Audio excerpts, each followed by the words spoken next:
কুড়িগ্রামের রৌমারীতে মিথ্যা অপহরণ মামলা দিয়ে হয়রানি করার অভিযোগে সংবাদ সম্মেলন করেছেন ভুক্তভোগী আব্দুল গফুর মিয়া। বিস্তারিত থাকছে শাহাদাত হোসেনের প্রতিবেদনে। আব্দুল গফুর মিয়া নিজ বাড়ি কান্দাপাড়া গ্রামে এ সংবাদ সম্মেলন করেন। ভুক্তভোগী আব্দুল গফুর মিয়া বলেন, একই গ্রামের ময়নাল হকের পুত্র নূর সালাম তার গরু ও ছাগল নিয়ে আমার ক্ষেতের ফসল খাওয়ায় ও নষ্ট করে। বাধা দিতে গেলে ওই পরিবারটি অকথ্য ভাষায় গালিগালাজ করে।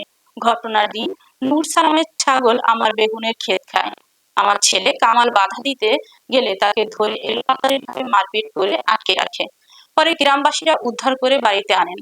ঘটনার সময় রফিকুলের কন্যা দ্বিতীয় শ্রেণীর শিক্ষার্থী ফাতেমা খাতুন স্কুল থেকে বের হলে তার নিকট আত্মীয় কাজীমুদ্দিন নামের এক ব্যক্তি সবার উপস্থিতিতে হাত ধরে নিয়ে যায়। ওই দিনই আমি কাটিয়ারি হাটে গেলে নূর সালাম, রফিকুল ইসলাম, ফরহাদ সহ অনেকেই আমার উপর চড়াও হয় এবং বেধড়ক মারপিট করে। পরে হাটের লোকজন আমাকে অজ্ঞান অবস্থায় উদ্ধার করে হাট অফিসে নিয়ে যায় এবং আমাকে চিকিৎসার জন্য রৌমারী হাসপাতালে পাঠায়। এছাড়াও নূর সালাম মিডিয়া কর্মীকে মিথ্যা তথ্য দিয়ে আমার বিরুদ্ধে সামাজিক যোগাযোগ মাধ্যম ফেসবুকে অপপ্রচার করেছেন, যা মানবিক ও সামাজিকভাবে আমাকে হেয় প্রতিপন্ন করা হয়েছে। তাই আমি সংবাদ সম্মেলনের মাধ্যমে প্রচারিত উক্ত সংবাদের তীব্র নিন্দা ও প্রতিবাদ করছি। সেই সাথে প্রশাসনের কাছে সুষ্ঠু তদন্ত সাপেক্ষে সঠিক বিচার দাবি করছি। বাগুন টাগুন তরকারি দিচ্ছি বেশি মশলা নাবিতে এসে হোটেলে বসে চা খাইতেছি কর্তিমারি হাটে। চাটা খাওয়ার পরে বাউর গ্রাম আমার বিয়াই খবর দিছে, বিয়াই ফোন দিছে যে বিয়ে আপনি কোথায় এলো, আমি হাটের মধ্যে তেমন যেন আসুনি, তাহলে দাওয়াত দিছি আপনি একটু রেট করেন একসাথে আসুন। তো ওনারা আসলো, আইলা বললো যে আমি দুইটা খরচ নিয়ে আসি, বসেন এখানে। ওই মানুষজন নিয়ে চাটা খাইছি, সবাই জানে। চা খাওয়ার পরে বিয়েরা আবার আমার কাছে আসছে, আমি বললাম হাটেন আমি একটা মশলা নিয়ে আই কয়েকটা, আবার তো হাটের মধ্যে আসা নেবো রায় থেকে জানে কি মশলা কিনে দিয়েছি। দক্ষিণ পাশে পশ্চিমের দোকানটায় মশলা কিনছি, 200 টাকার মশলা নিছি, ছোট এলাচ আর জিরা নিয়ে টাকা দিবেন নিছি, হাতে পকেটে হাত দিছি।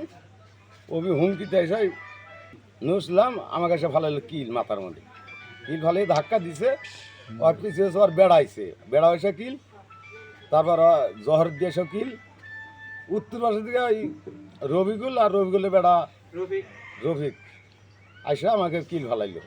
এই অনেকটি খুব কিলাকিলি করছে। দোকানদাররা আসতে আসতে এরকম মারপিট দিল, আমার দিয়ার ফালিয়ে দিল। পরে হাটকুন্ডির লোকজন আইসা আমাকে নিয়ে যায় হাটকুন্ডির ঘরে, ওইখানে রাখলো যে হাটের শেষে বিচার হবে। সবাই বলে যে লোকটা বাঁচলো না, এরা হাসপাতালে নিয়ে যাও। পরে আমি হোটেলে এসে ক্যাপসুল কিনে দিল একজন, খাইয়া হাসপাতালে চলে এসেছি। হাসপাতালে এসে আমার হয়তো বাগির সেদিকে এটা গেছে দিয়ে একজন, আমি বললাম তোমরা থানায় আসরা না, জিনিসটা জানাও। তো গেছে আমার বেড়া সুদ্দা আর বাদুলা ছিল, আর 2-1 ছিল, ওরা হয়তো দারোগার গাড়িতে উঠে আমার হাসপাতালে আমার দেখবেন গেছে। আমার বেটা কামাল, বুঝলেন। ওই আসার সময় ওরা স্কুলে ওখান দিয়েছে ডিগির ভার দিয়ে পশ্চিমের রাস্তা দিয়ে, এরা 2জন দারোগা বলছে তোমরা হাইটা যাও, এত গাড়ি মন লোক গাড়িতে নেওয়ার সম্ভব না।